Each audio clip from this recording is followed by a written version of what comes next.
இவ்வளோ பெரிய மரத்தை வெட்டும் போச்சுல ஏதோ ஒரு பெரிய அசம்பாவிதம் நடந்துடுச்சு அப்படிங்கிறது தான் இந்த வீடியோவோட கான்செப்டாக இருந்துச்சு. அதாவது கொட்டை எழுதல எழுதியிருக்காங்க. கொஞ்சம் தூரம் பார்த்த வரைக்கும் எந்த பிரச்சனையும் இல்லாத மாதிரி தான் இருந்துச்சு. நீங்கள் எதுவும் பிரச்சனையை நோட் பண்ணீங்கன்னா மறக்காம கமெண்ட் பண்ணிருங்க. ஒருவேளை மரம் வெட்டுறவங்களுக்கு மட்டும் அந்த பிரச்சனை தெரியுமோ என்னதோ தெரியல. அதாவது இவங்க எதுவும் மரம் வெட்டுறதுல தப்பு பண்ணிட்டாங்களா இல்லை வெட்டின பறவை எதுவும் தப்பு பண்ணிட்டாங்களா அப்படிங்கிறதையும் சொல்லிருங்க.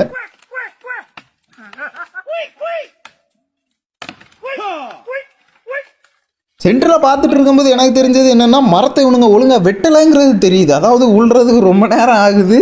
அது ஒரு பிரச்சனையாக இருக்கலாம்னு நினைக்கிறேன் எனக்கு தெரிஞ்சு.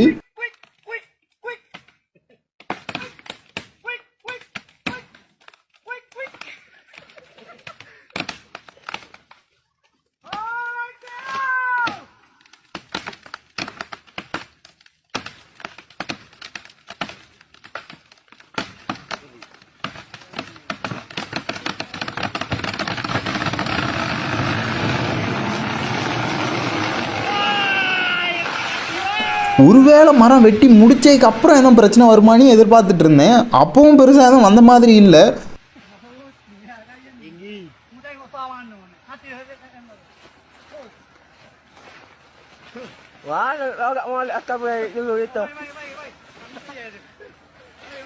Pegamos hasta que no peleemos.